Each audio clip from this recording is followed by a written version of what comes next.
Hi friends, welcome back to పదాల పొదరిల్లు. నా కథలు, నా కవితలు. ప్రణయ సంగమం 68వ భాగం.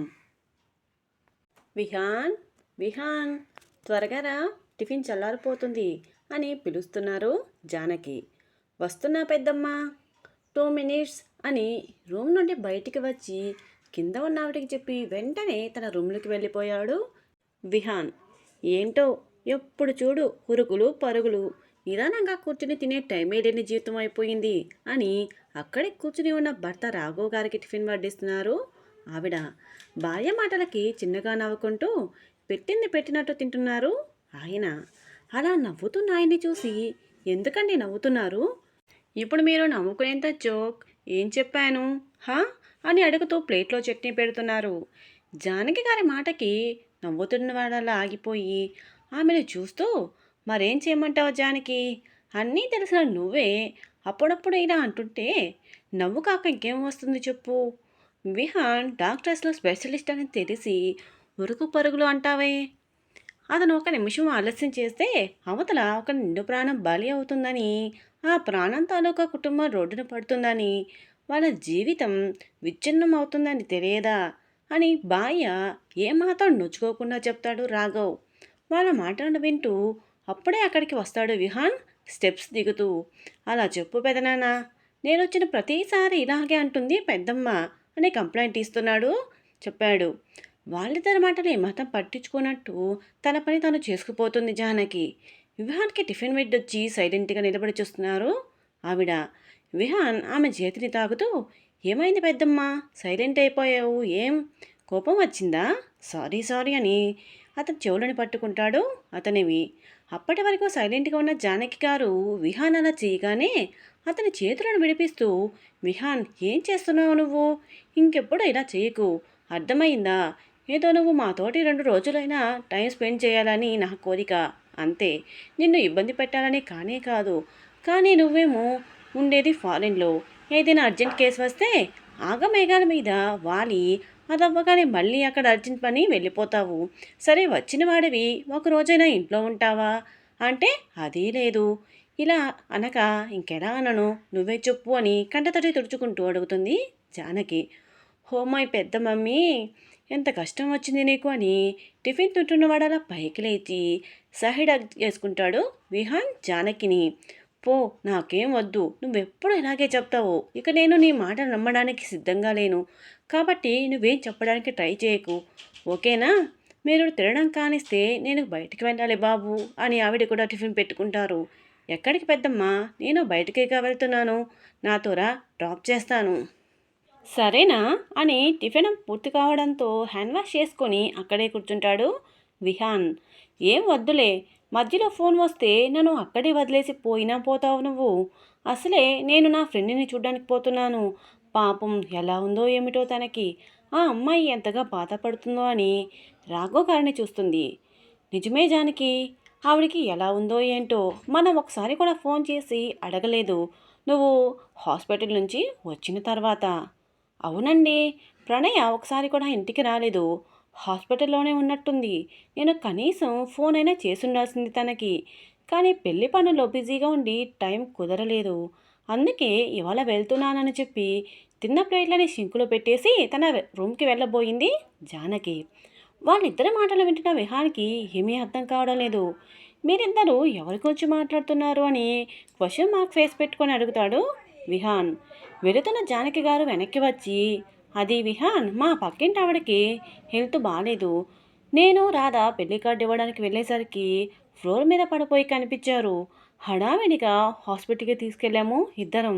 ఇంతలో మీ పెదనాన్న హాస్పిటల్కి ఫోన్ చేసి చెప్పడంతో వెంటనే జాయిన్ చేసుకున్నారు ఎమర్జెన్సీ అని.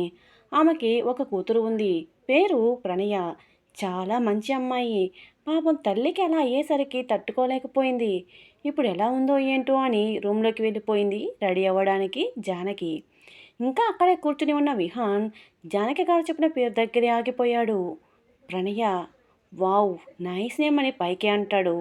విహాన్ మాటను విన్న రాఘవ్ గారు, పేరే కాదు అమ్మాయి కూడా బంగారపు బొమ్మలా ఉంటుంది తెలుసా, నువ్వు ఎప్పుడూ చూస్తుండవులే అనేసి అక్కడి నుండి రూమ్లోకి వెళ్ళిపోతాడు ఆయన. ఏంటో అంత స్పెషల్ అమ్మాయిలో నా బంగారం కన్నా బాగుంటుందా ఆ అమ్మాయి? నెవర్ అనుకుంటూ అతని ఫోన్ గ్యాలరీలో సీక్రెట్గా ఉంచుకున్న ఒక ఫోటోని చూస్తూ, చూసావా బంగారం, మా వాళ్ళు ఏమంటున్నారో? ప్రణయ్ అంట బంగారపు బొమ్మ అంట, పక్కింటి అమ్మాయిని చూసేలా అంటున్నారు. ఇక నిన్ను చూస్తే ఇంకేమంటారో కదా. ఎక్కడున్నావు బంగారం? నాకు ఎప్పుడు కనిపిస్తావు? నిన్ను చూసిన ఆ క్షణం నుండి నిన్ను మరచిపోలేక నువ్వెక్కడున్నావో కానరాక నీకోసం ప్రతిసారి నేను పిచ్చివాడిలా రోడ్ల మీద వెతుక్కుంటున్నాను. ఎప్పుడు కల్పిస్తావు నీ దర్శన భాగ్యం? ఒక్కసారి, ఒకే ఒక్కసారి కనిపించు బంగారం. నిన్ను ఈసారి మిస్ చేసుకోను అని ఫోన్ స్క్రీన్ మీద ప్రేమగా తడుముతున్నాడు.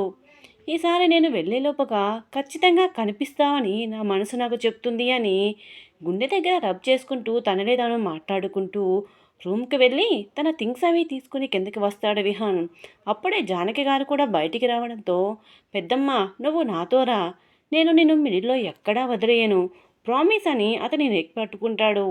అది కాదు విహాన్, నీకు లేట్ అవుతుందేమో అని నన్ను డ్రాప్ చేసి వెళ్ళేసరికి నీకోసం పేషెంట్స్ ఎదురు చూస్తుంటారు కదా, మళ్ళీ ప్రాబ్లం అవుతుందేమో, నేను వెళ్తానులే ఎలాగోలా అని అంటారు ఆవిడ.